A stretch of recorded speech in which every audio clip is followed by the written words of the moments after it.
It's obvious that you listen to this show to hear about and support other people's dreams. But what about yours? What is your dream project? I'm here to help you break through whatever is in the way of your dreams and get you to the finish line. Go to dreamingbigcoaching.com today and take the first step. Literally, it's a button you can click to sign up for a free consultation with me. Let's find out if I can help you reach your goal. Click on Take the First Step. It's that simple to start the rest of your life.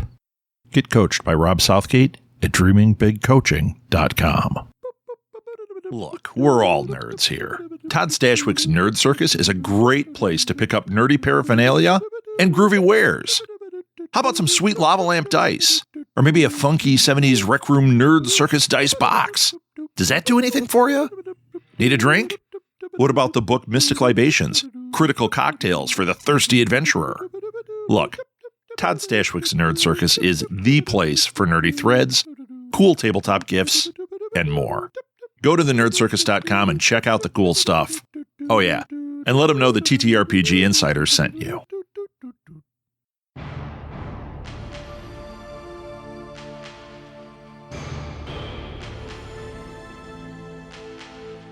Welcome back to TTRPG Insider. I'm your host, Rob Southgate.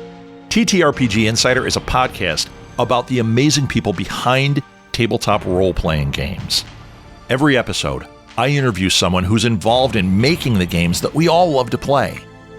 I want to hear their stories of their lives, and of their gaming and interests, and really I just want to hear about them, not just a description of their game. This month, we are featuring Girl by Moonlight by Evil Hat Productions. They have a Backerkit campaign that ends on June 22nd. Please support this crowdfunding effort, both financially and by sharing it across your social media. You never know who's going to fall in love with this game. Go to Backerkit and search Girl by Moonlight, or simply click on the link in our show notes.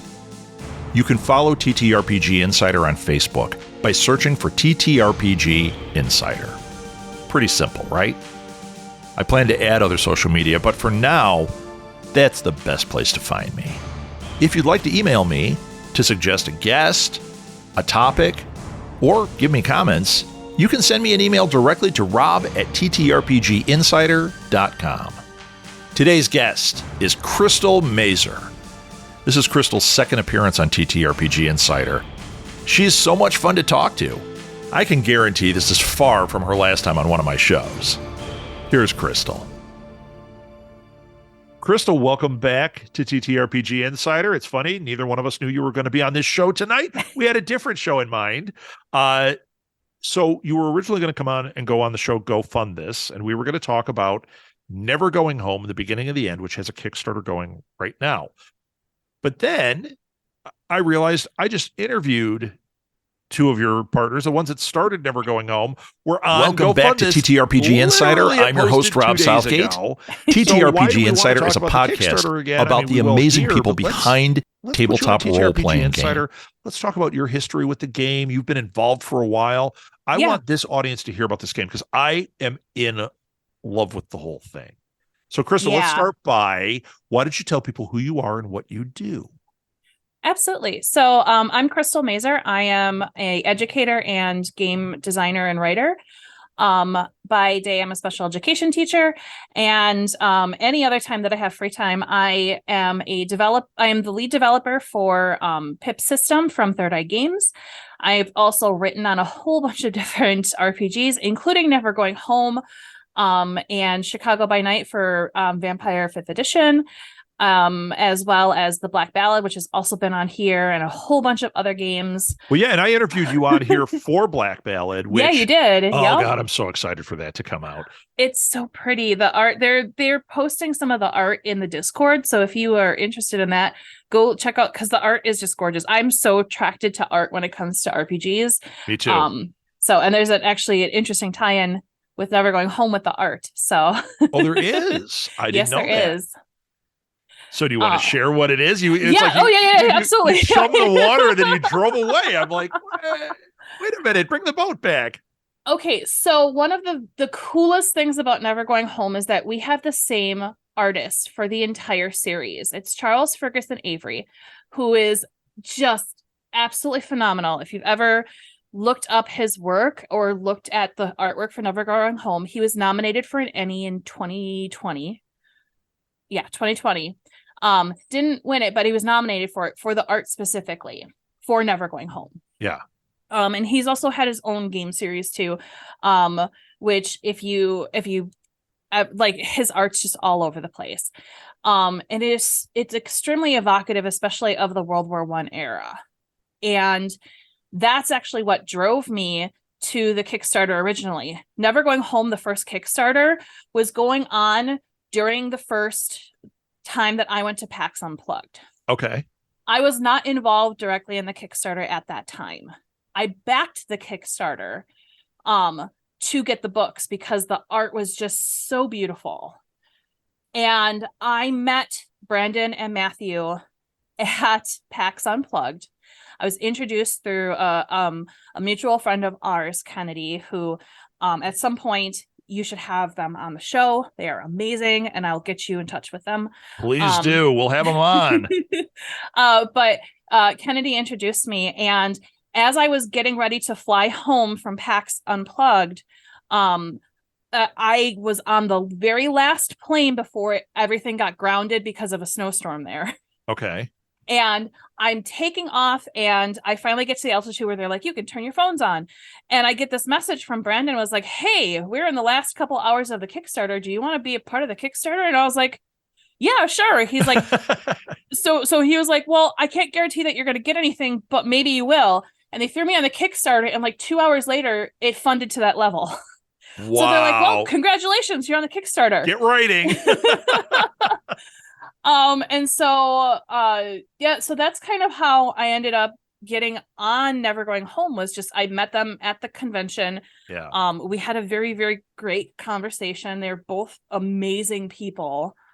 And it's amazing to work with them for this, especially for this long, to be involved in this series for as long as I have been. Well, I'm going to so Go Fund This. I interviewed them on there this week, as I mentioned, but I'm going to put that episode up here on TTRPG Insider because they're just great. They talk all about their history with tabletop and we talk about World War I stuff, and it's just it's so much fun. So I'll put that on so people can listen to these two together and really get the whole story, because I'm just in love with the project. I'm in love with the whole thing, and I love hearing that you thought they were as cool as I thought they were. That's one thing I found in this world. Because my world was like the geek world, and I'm a gamer, but I was not involved deeply in TTRPG until Black Ballad. I have yet to meet somebody that I don't just think is the loveliest, most fun, awesome person to meet. I have gotten very lucky to be able to work with like so many amazing people, and to get to introduce them to so many amazing people as well. Yeah. So yeah. Yeah. Well, and it's funny because one of the things that got me on this was not only the artwork. Artwork definitely worked for me. Right. And then reading the description, I'm like, oh, Eldritch Horror, World War I, like this is all hitting the buttons. But then I saw I'm friends with Mitch Bastillo. I'm like, oh, he's one of the stretch goals on here. Yes, he is. As soon as I saw Mitch on there, I'm like, okay, I've got to have these guys on. And then I write to Mitch, and I'm like, hey, you're on this thing. Why aren't you telling me? He's like, I'm on everything. He's on everything. He's like you. He's on everything. Yep. So, yeah. He's fantastic too. I'm hoping to be able to work with him soon in the future too. So, well, if I have anything to say about it, you will be. So, all right, Crystal, let's talk about you. Yeah. I know that we've covered some of this, so hopefully we won't cover too much of it. But I know last time I asked you, like, what's your involvement with TTRPG? How did you start? We've already covered that, right? Yeah. See the episode of Crystal Mazur, what is it, like episode 6 or something of this show, and you can hear all about that. I want to talk about other stuff. Absolutely. One thing I want to talk about is, so this, both games that we're talking about are kind of in the kind of horror TTRPG. Like this one's clearly horror. Black Ballad arguably could be horror. It could go horror very easily. Very easily. And I know Rick Hines, who started that, definitely loves the horror stuff in there. Yep. So is horror gaming like your thing? Or are you like, no, man, I'm all about bunnies and burrows, but I keep getting hired for horror? So here's the thing is that I am by as a person, I know you've met me in person. I tend to like dress all in black. I tend to be kind of like this little gothy girl. And but I do love like the fluffy stuff, like the really cute stuff. Being a teacher, I've worked with littles and like little kids, and I absolutely adore gaming with little kids. Yeah. Because they can come up with the craziest stuff, and I'm like, yes, tell me more. Yeah, right. Yeah, I taught acting to kids, and it's same thing. Like, yeah, it's like, just tell me more. Keep the talking. imaginations go boom, and you're like, whoa, how'd you get from A to Z? Okay, yeah, well, I'm on the journey with you. Yep. And so I do love that stuff. I love like seeing all of like the gentle role playing is what it's called, where there's very few mechanics. It's very like day-to-day stuff. It's such a different take from like the hack and slash or dungeon crawl or personal horror type of stuff. Yeah. But I love horror. My very first game, role-playing game ever, was Vampire the Masquerade. Oh, okay. I love horror, and I actually love it so much that one of the games that I was the developer for, and I helped write and design was A Kid's Guide to Monster Hunting. Where I put, and I didn't realize what I did until after I had done it, and it was off to the editors and and for layout and stuff. I designed consensual body horror for kids. And what I mean by that is that you're the kiddie version of David Cronenberg. Yeah, like in the game, the kids can turn into a monster temporarily, and they can end it whenever they choose. Cool. And so, like, it is consensual body horror in the fact that they can start it and end it whenever they want. That is really cool. And so I was like, oh my God, I did that. I didn't even realize I did that. I created this horror game, a body horror game for kids. And everybody, like, it's Kids Guide for Monster Hunting. It's for Pip System. There are a bunch of other writers on there too that are just fantastic. And I've done a couple of actual plays too, for what is it? The Rook and the Rasp. Sorry. Yeah. Oh, hey, they were podcasters of mine. They were part of my network. I mean, that's awesome. But that's how networking works, though, is that you meet people and then you introduce them to other people and then they introduce you. And it's this whole little spider where like you build up what's called a support system. And your support system is something that you can reach out to when you need help, when you need advertisement, or when you need connections with people. It's exactly what I've done for 10 years. Yeah. I mean, seriously. Yeah, like my grandfather and my dad both taught me how to do it. And let me tell you, it has been the most useful thing ever as a writer, is learning how to connect with people. Phenomenal. Yeah, we've done that with our daughter Molly too. As you know, because you met Molly, and I did meet Molly. I know who Molly she's is. Adorable and awesome, and I cannot wait to see what she goes and does in life. Please tell me that she has at least read one of the Scary Stories to Tell in the Dark. Oh, of course. Oh, good. Of course. We started her young like on a that staple. Stuff. Yeah, we started her young on all that stuff. She was not even able to read, and we did audiobooks, and she had already done all the Harry Potters, done all the Series of Unfortunate Events. Her favorites were, there was a whole series of like really little kids, like Werewolf and Dracula, these stories, and they were actually really well written. She was obsessed. She knew every word of all these things. So she heard Scary Stories to Tell in the Dark way before, like, her friends were like, you can't talk about this with your friends, they'll crap their pants. And she's like, but they're so scary and they're so good. So yeah. So what are your favorite horror things? I mean, movies. What's your favorite horror movie? Oh God. Okay, so you can give me a couple. You don't have to limit it to one. I was gonna say that's gonna be, so when I was growing up, I was terrified of horror movies. I could not watch them. I would get anxiety about them. I would freak myself out. Yeah. And then I started working in a haunted house. It was volunteer basis for our local church. It was one of the biggest haunted houses. It was like one of the top rated ones in Wisconsin. Okay. And so I started volunteering there as a scare. My parents, I started when I was like 14, 15. I was too young to be alone, so my parents had to work with me. But that kind of cured my because you were on the other side of it. Yeah, because I was on the other side of it.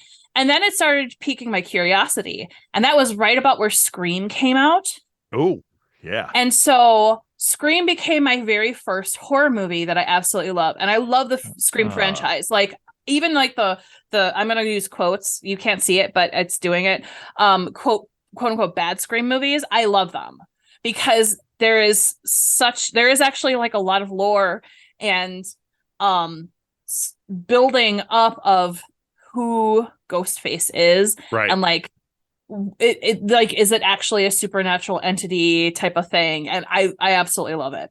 Yeah, me too. Actually, we're big Scream fans. In fact, we started working our way through the movies, and then we stopped. But as a family, we were watching them. We just talked about it the other day. Like, we do deck cinema. We watch movies on our deck. We're like, I think we're gonna have to pull out the Scream movies and rock this out this summer. Yep. I still haven't seen the last one, the newest one. So I'm like, we got to get to this. Yes. Oh, it's a really, really good. You guys will love it. So you're going to say, as one of your favorites, we're just going to say Scream as a unit. Boom. Give me another one. Okay. As far as, so this isn't particularly a movie, but American Horror Story. Love it. The whole premise and everything like that, and the world building through all of the seasons is super fantastic. So what are your favorite seasons? I did a whole podcast about it called Disturbed. So so I love my very, very favorite one was a tie between Hotel and Freaks. Yeah. You know what? I'm with you. Both of them were so exceptional. Yeah. Hotel kept me on the edge of my seat the whole time, and Freaks was really just did. That was like masterful TV, in my opinion. I couldn't get enough of it. I don't know what to politically correctly say, but I've always been interested in freak shows. And I know it's not called that, and I understand. Well, no, but it was called that, and it was called that at that time, and like I love the history of it. Yes, I mean the Todd Browning movie is called Freaks. Yes. Politically correct? No, at the time there wasn't a thing called politically correct, I don't think. But yeah, I mean, would I go to a freak show? No, absolutely not. No. But as a subject matter in that show, I thought they did an amazing job. And I'll tell you one thing that I loved about that was the people that were playing the circus people had the real issues, and they normalized them. Circus people. They normalized them so much. Yep. That like the guy that has the hands, that his hands are way up like this. Yes. He was a fantastic musician. And I remember reading an article with him, and he was saying, this show treated me like a fantastic musician. They didn't treat me as a guy with the arms who is also a musician. Yeah. And I was like, that's what I loved about it. Yep. It made everything, even the playing field, which is what should happen. Yep. Loved it. What a great show. But you're not going to say Twisty the Clown, huh? So I liked Twisty. I thought that he was a really great play on that, and like what historical figure he was actually embodying. Right. But I feel like the horror came from the fact that there's a lot of body horror in there, and not from the actual like circus folk. Right.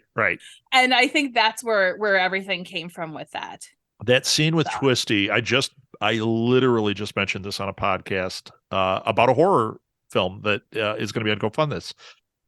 The scene in, I think it's a candy store when Twisty comes around the corner, is one of the greatest moments of horror on TV ever. That scared me so much. And it wasn't a jump scare.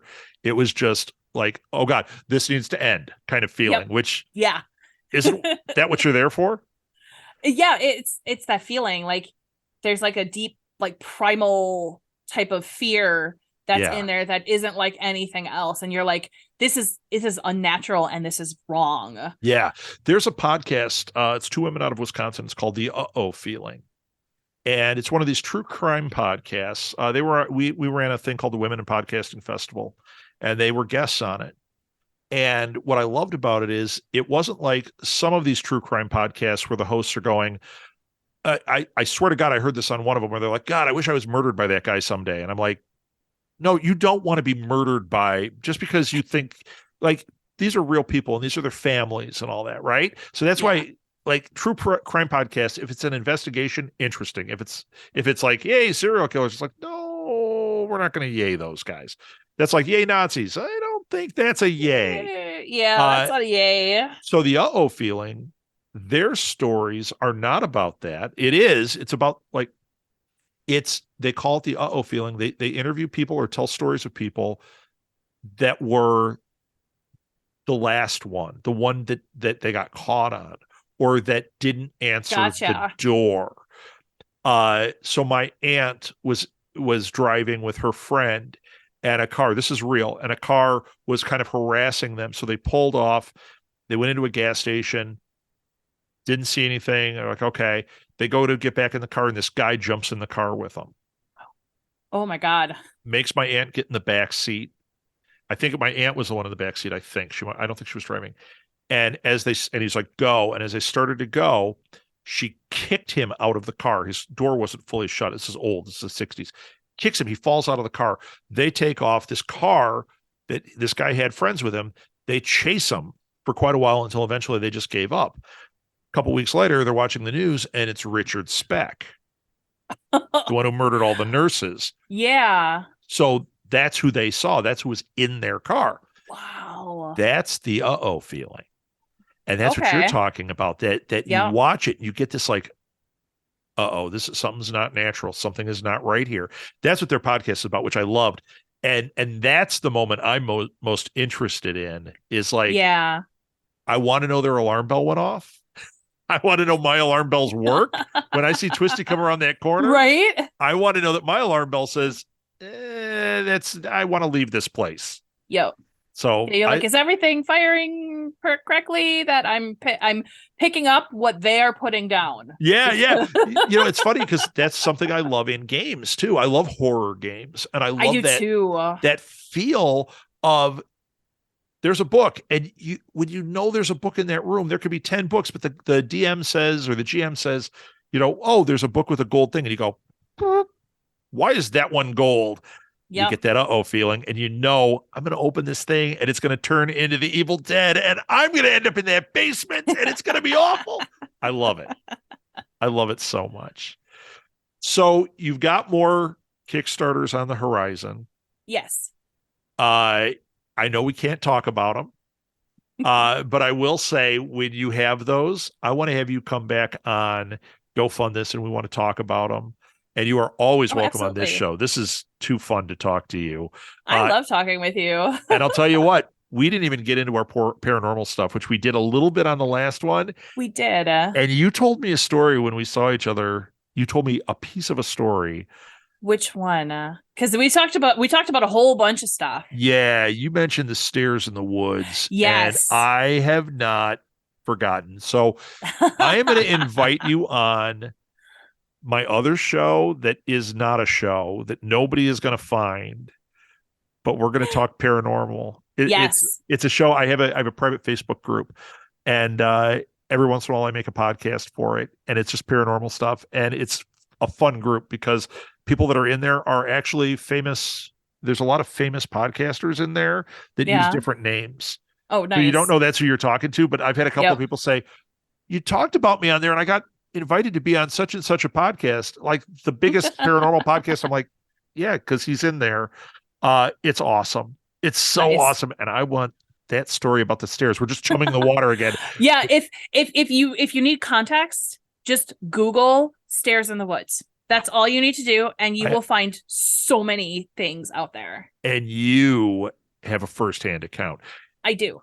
It's like I have a friend who saw the Chicago Mothman, and he was, everyone's like, oh, Mothman, aha.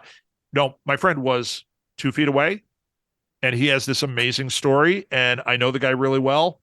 He's not telling stories. Like, I don't know if I believed anything until I heard him say it. Then it's like, okay, there's something. Yeah, there's something. You're 2 feet there are away lots from of it. somethings. Yeah. Yeah. Well, it's like I did a podcast marathon, and one of the podcasts ditched. And I'm like, oh, I got to come up with a show real fast. We were doing it live in front of a whole audience at Indie PopCon. And my friend that was with me, Chris, says, get up there, do your paranormal show. I'm like, I don't have a paranormal show. He goes, yeah, you filled in with it before. Just make something up. And I go up, and there's a guy in the audience. I end up with these great guests from out of the audience, right? Telling me great stories. But there's a guy in the audience who had texted me about something. He starts texting me. Turns out he's an air traffic controller. He has video. He's like, you're talking UFOs? I can't share it. You can't make it public. I got video. Yeah. Yep. Oh my God. There are plenty of people that have a lot of things that they just can't talk about. They just can't talk about. So like most active service military. Yep. Has stuff tying back to Never Going Home.